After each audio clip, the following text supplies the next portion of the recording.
নমস্কার বন্ধুরা, শুভ সকাল। আজ 14ই জুন। আজ সান বাংলার ছানাগিরির অডিশন। তো আজ সিজন 1-এর অডিশন আছে। তো ছানাগিরি প্রোগ্রামটা নতুন শুরু হবে বাচ্চাদের নিয়ে।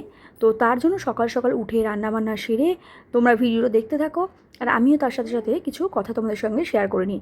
তো দেখো, এখানে দেখো ছোটোজনকে, এখানে ও দিদি ভাই একটু হালকা মেকআপ করে নিচ্ছে। আর ছোটো মেয়েকে নিয়ে যাব ছানাগিরির অডিশন দিতে।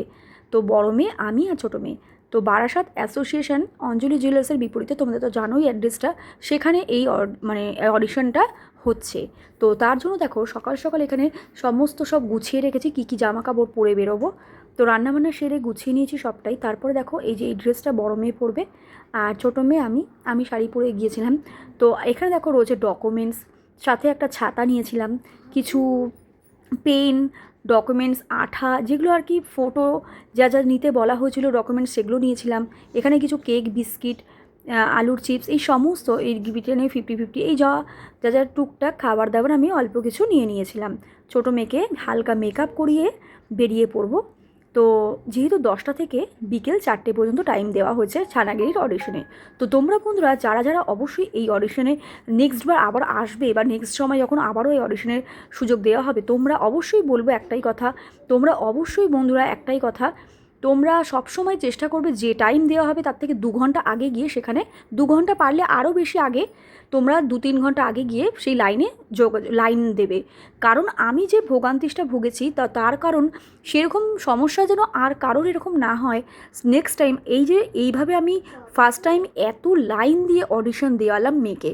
তো তোমরা তো জানো এর আগে আমি জি বাংলা রান্নাঘর দিদি নাম্বার 1-এর অডিশন আমি দিয়েছি। তো সেখানে DRR স্টুডিওতে দিয়েছি, সেখানে এরকম সমস্যা হয়নি। সেখানে যে ব্যবস্থাটা ছিল, বসার স্পেসটা ছিল, সেটা খুব ভালো ছিল। কিন্তু এখানে সেই একদমই সমস্ত উল্টো।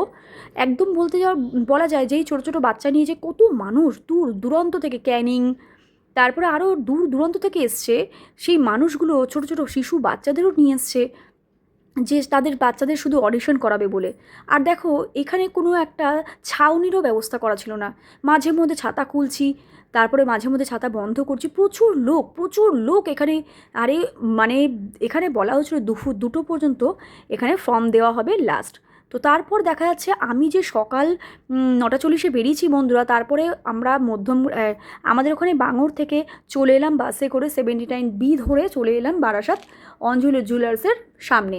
তো নেমেই একদম বড় গেট, বারাসাত অ্যাসোসিয়েশন ক্লাবের বড় গেট, সেখানে ঢুকে পড়লাম। আর ঢুকে দেখি কি প্রচণ্ড লাইন বন্ধুরা, যে আমি 11টা থেকে লাইনে দাঁড়িয়েছি ফর্মের জন্য, ফর্মের লাইন শুধু 11টা থেকে দাঁড়াতে দাঁড়াতে সেই ফর্ম আমি পেয়েছি দুপুর 3:30 সময়। সেই দুপুর 3:30 সময় ফর্ম পাই। তারপরে সেই ফর্ম ফিল আপ করেছি, সেটাও ভীষণ ভীষণ কষ্টে। আর বন্ধুরা তোমাদের কি বলবো, মানে এতটা কষ্ট হয়েছে যে তোমাদের বলে প্রকাশ করতে পারবো না। তার কারণ কি বলো তো, ওই যে দেখতে পাচ্ছ ওপরে হলুদ রঙের যে বাড়িটা, সেখানে ওইখানে ক্লাব, ওই দোতলায় 3তলায় এখানে সব জায়গাতেই অডিশন পর্ব চলছিল। আর এখানে দেখো আমি তো পেয়েছি বিকেল 3:30 সময় ফর্ম, তারপরে সেই ফর্ম ফিল আপ করলাম। আর ফর্মে কী কী ছিল সেটাও তো আমাদের অবশ্যই বলবো।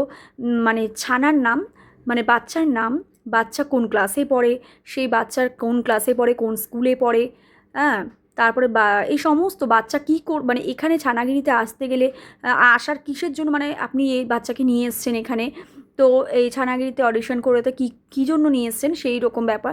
আর দেখো তোমাদের আমি পড়ে সমস্ত বলবো। আর এখানে বিভিন্ন রকম তথ্য রয়েছে। প্রথমেই ফর্মটা তোমাদের সঙ্গে একটু শেয়ার করলাম, ফিল আপ করার পরে আমি দেখাবো না, তার জন্য আমি প্রথমেই দেখিয়ে নিচ্ছি। তো দেখো এই কত কষ্ট করে ফর্মটা পেয়েছি অবশেষে, মানে ভীষণ। তারপরেও কষ্টর শেষ নেই বন্ধুরা। এই ফর্ম ফিল আপ করে 5জন করে ভেতরে ঢুকালো। এ দেখো বাচ্চার নাম, স্কুল, বয়স, ক্লাস, আর বাচ্চা কেন এই ছানাগিরিতে অংশগ্রহণ করতে চায়, আর বাচ্চা কী কী করতে ভালোবাসে, অভিভাবকের নাম, জেলা, অভিভাবকের মোবাইল নম্বর, অল্টারনেটিভ নাম্বার। তারপর দেখো এখানে বিভিন্ন রকমের অভিভাবক এখানে, মানে এখানে কি এর আগে কোনো সময় কোনো রিয়েলিটি শোতে অংশগ্রহণ করেছে কি না, এই সমস্ত কিছু করেছি। তারপরে দেখো এখানে ফিল আপ করবো, ওপরে মেয়ের ফটো লাগিয়েছি। আর আমি যেহেতু বুদ্ধি করে, অনেকেই এখানে দেখেছি পেন, আঠা কিছু নিয়ে আসিনি সাথে করে, কিন্তু আমি সবটাই গুছিয়ে নিয়ে গেছিলাম বন্ধুরা। তার জন্য দেখো প্রথমে ওপরে মেয়ের ফটো, নিচে আমার ফটো, এইগুলো সমস্ত সব করেছি। আর সাথে আমার মেয়েও ছিল, বড় মেয়ে, তার জন্য খুব সুবিধাও হয়েছিল। আর সত্যি ভীষণ ভীষণ কষ্ট করেছি। আর সারা দুপুর না খেয়ে না দিয়ে সেই কেক বিস্কিট এই সমস্ত খেয়ে ঝালমুড়ি খেয়ে এই সমস্ত খেয়ে বন্ধুরা অডিশন দিলাম। তো ভীষণ ভীষণ কষ্ট। আর তারপর দেখো হাইট মাপলো, বাচ্চার ওয়েট মাপলো, সেটাও আমাদের ফর্মে লিখে দেওয়া হয়েছিলো। আর আমার ফর্ম নম্বর ছিল 959। তাহলে বুঝতে পারছো বন্ধুরা, আমি যখন বিকেল 5টার সময় আমি অডিশন দিয়ে মেয়েকে নিয়ে ফিরছি, অডিশন খুব সুন্দর হয়েছে, ভালো হয়েছে, এটুকু বলতে পারি। অডিশন দিয়ে যখন ফিরছি বন্ধুরা, তখনও মানে 1600 কত লোকের ফর্ম নম্বর, 1600 কত, আমার বড় মেয়ে সেটা দেখেছে। তার মানে বুঝতেই পারছো কত লোকের এখানে, কত বাচ্চা এখানে পার্টিসিপেট করার জন্য অংশগ্রহণ করছে। আর তোমরা নেক্সট টাইম হলে তোমরাও অবশ্যই অংশগ্রহণ করো। আর এখানে বিভিন্ন লোকেরা ছিল আর প্রচণ্ড ভিড়। এখানে যে অডিশন দিচ্ছিল সেখানেও 10জন 8জন করে রাখা হচ্ছে বা 5জন করে রাখা হচ্ছে।